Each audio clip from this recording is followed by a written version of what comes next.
Hello friends, welcome to my channel. आज हम सुनेंगे संतान सप्तमी की व्रत कथा। एक दिन महाराज युधिष्ठिर ने भगवान से कहा, हे प्रभु, कोई ऐसा उत्तम व्रत बतलाइए जिसके प्रभाव से मनुष्य सांसारिक दुख क्लेशों से दूर हो करके पुत्र एवं पुत्रों से संपन्न हो। यह सुनकर भगवान बोले, हे राजन, तुमने बड़ा ही उत्तम प्रश्न किया है। मैं तुमको एक पौराणिक इतिहास सुनाता हूँ, सो ध्यानपूर्वक सुनो।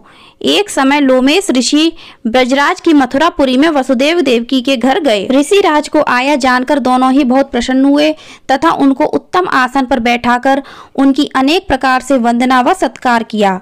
फिर मुनि के चरणोदक से अपने घर तथा शरीर को पवित्र किया। मुनि प्रसन्न होकर उनको कथा सुनाने लगे। कथा को कहते कहते लोमेश ऋषि ने कहा कि हे देवकी, दुष्ट दुराचारी पापी कंस ने तुम्हारे कई पुत्र मार डाले हैं, जिसके कारण तुम्हारा मन भी अत्यंत दुखी है। इसी प्रकार राजा नहुष की पत्नी चंद्रमुखी भी दुखी रहा करती थी, किंतु उसने संतान सप्तमी का व्रत विधिवत किया, जिसके प्रभाव से उसको संतान का सुख प्राप्त हुआ। यह सुनकर देवकी ने हाथ जोड़कर मुनि से कहा, हे ऋषिराज, कृपा करके रानी चंद्रमुखी का संपूर्ण वृत्तांत तथा इस व्रत का विधान विस्तार पूर्वक बतलाइए, जिससे मैं भी इस दुख से छुटकारा पाऊं। लोमेश ऋषि ने कहा कि हे देवकी, अयोध्या के राजा नहुष थे। उनकी पत्नी चंद्रमुखी अत्यंत सुंदर थी। उस नगर में विष्णुगुप्त नामक एक ब्राह्मण रहता था। उसकी पत्नी का नाम भद्रमुखी था। वह भी अत्यंत रूपवान व सुंदरी थी। रानी और ब्राह्मणी में अत्यंत प्रेम था। एक दिन वे दोनों सरयू नदी में स्नान करने के निमित्त गईं। वहां पर उन्होंने देखा कि बहुत सी स्त्रियां सरयू नदी में स्नान करके निर्मल वस्त्र पहनकर एक मंडप में श्री शंकर जी एवं माता पार्वती जी की मूर्ति स्थापित करके उनकी पूजा कर रही थीं। रानी और ब्राह्मणी ने यह देखकर उन स्त्रियों से पूछा कि बहनों, तुम सब यह किस देवता का और किस कारण से यह पूजन व्रत आदि कर रही हो? तब उन औरतों ने कहा कि हम संतान सप्तमी का व्रत कर रही हैं और हमने शिव पार्वती जी का पूजन अक्षत आदि से षोडशोपचार विधि से किया है।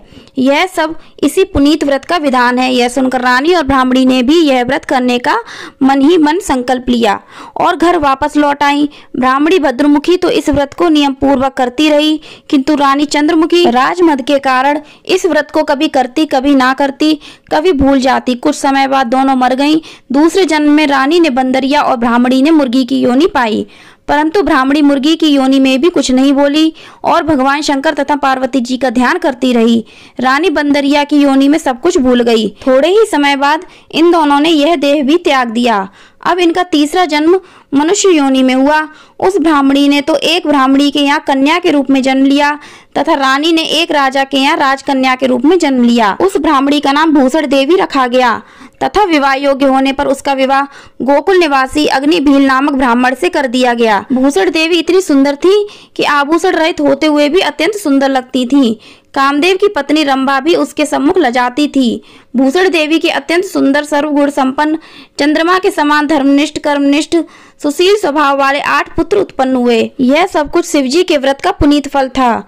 दूसरी ओर शिव विमुख रानी के गर्भ से कोई पुत्र नहीं जन्मा और वह निसंतान दुखी रहने लगी। रानी और ब्राह्मणी में जो प्रीति पहले जन्म में थी वह अब भी बनी रही। रानी जब वृद्धावस्था को प्राप्त हुई तब उसके एक गूंगा व बहरा, बुद्धिहीन, अल्पायु वाला पुत्र उत्पन्न हुआ और वह 9 वर्ष की आयु में ही क्षणभंगुर संसार को छोड़कर चला गया। अब रानी पुत्र शोक में अत्यंत दुखी, व्याकुल होकर रोने लगी। देवयोग में भूषण देवी रानी के यहाँ अपने सभी पुत्रों को लेकर पहुंची। रानी का हाल सुनकर उसे भी बड़ा दुख हुआ, किंतु इसमें किसी का क्या वश। कर्म और पूर्व के लिए लिखे को स्वयं ब्रह्मा जी भी नहीं मिटा सकते। रानी कर्मच्युत भी थी, इसी के कारण उसे यह दुख देखना पड़ा। इधर रानी उस ब्राह्मणी के इस वैभव और 8 पुत्रों को देखकर मन ही मन उसे ईर्ष्या करने लगी तथा उसके मन में पाप उत्पन्न हुआ। उस ब्राह्मणी ने रानी के संताप को दूर करने के लिए अपने 8 पुत्रों को रानी के पास छोड़ दिया।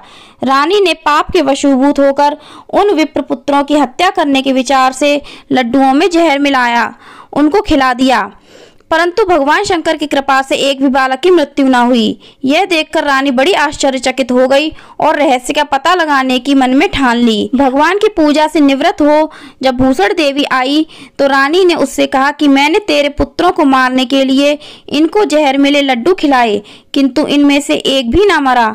तूने कौन सा व्रत किया जिसके कारण तेरे पुत्र नहीं मरे और तू नित्य नए सुख भोग रही है? तू बड़ी सौभाग्यवती है। इसका वचन भेद मुझे निष्कपट होकर समझा। मैं तेरी बड़ी ऋणी रहूंगी। रानी के ऐसे दीन वचन सुनकर ब्राह्मणी बोली, हे रानी सुनो, तुमको मैं पूर्व जन्म का हाल सुनाती हूँ, सो ध्यान से सुनना। पहले जन्म में तुम राजा नहुस की पत्नी थी।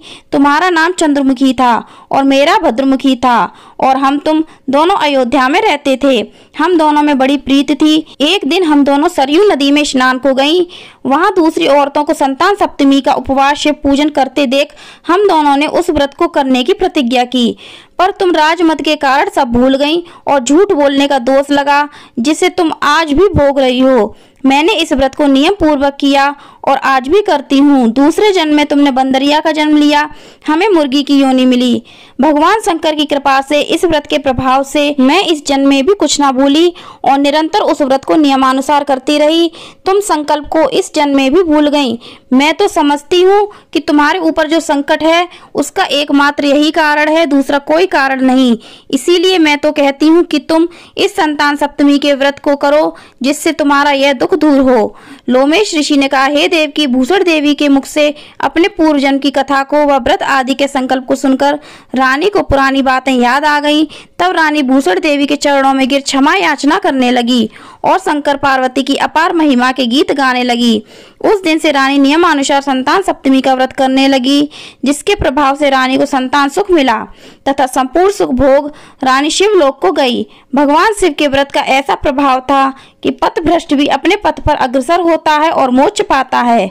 लोमेश ऋषि ने कहा, हे देव की, इसीलिए तुम इस व्रत को करने का संकल्प मन में करो तो तुमको भी संतान सुख प्राप्त होगा। इतनी कथा सुनकर देवकी हाथ जोड़कर लोमेश ऋषि से पूछने लगी कि हे ऋषिराज, मैं इस व्रत को अवश्य करूंगी, किंतु आप इस कल्याणकारी संतान सुख देने वाले व्रत का विधान मुझे विधि पूर्वक समझाइए। यह सुनकर ऋषि बोले, हे देवकी, यह व्रत भादो मास की शुक्ल पक्ष की सप्तमी के दिन किया जाता है। उस दिन ब्रह्म मुहूर्त में उठकर किसी नदी अथवा कुआं के जल से स्नान करके निर्मल वस्त्र पहनने चाहिए। फिर शंकर जी व पार्वती जी की मूर्ति स्थापित करें। इन प्रतिमाओं के सम्मुख सोने चांदी के तारों अथवा रेशम को लेके गंडा बनावें। उस गंडे में 7 गांठें लगानी चाहिए। इस गंडे को धूप दीप अष्टगंध से पूजन कर अपने हाथ में बांधें और शंकर जी से अपनी कामना पूरी होने की शुद्ध भाव से प्रार्थना करें। बाद में 7 पुत्र बनाकर भोग लगावें। साथ ही पुआ एवं यथाशक्ति सोने या चांदी की अंगूठी बनाकर एक तांबे के पात्र में रखकर उसका षोडशोपचार विधि से पूजन कर किसी ब्राह्मण को दान दें। उसके बाद 7 पुआ स्वयं प्रसाद के रूप में ग्रहण करें।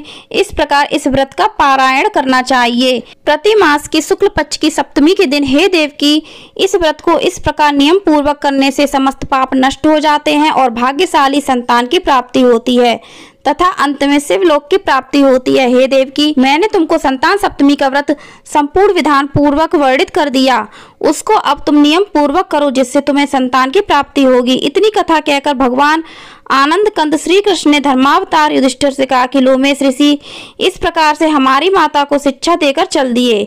ऋषि के कथनानुसार हमारी माता देवकी ने इस व्रत को नियम पूर्वक किया, जिसके प्रभाव से हम उत्पन्न हुए। यह व्रत विशेष रूप से स्त्रियों के लिए तो कल्याणकारी है ही, लेकिन पुरुषों की भी संतान रूप से कल्याणदायक है। संतान का सुख देने वाला, पापों को नाश करने वाला यह सबसे उत्तम व्रत है। इसको हर प्राणी स्वयं भी करे, दूसरों से भी करावे। नियम पूर्वक जो इस व्रत को करता है और भगवान शंकर और माता पार्वती की सच्चे मन से आराधना करता है, वह निश्चय ही अच्छे पुण्य को प्राप्त करके अंत में शिवलोक को प्राप्त करता है। फ्रेंड्स, वीडियो कैसी लगी कमेंट करके जरूर बताना। पसंद आई हो तो लाइक करना, ज़्यादा से ज़्यादा शेयर करना, हमारे चैनल को सब्सक्राइब करना, बेल आइकन को प्रेस करना। कमेंट में ओम श्री गणेशाय नमः, ओम नमः शिवाय, हर हर महादेव, जय शिव शंभू अवश्य लिखना। धन्यवाद।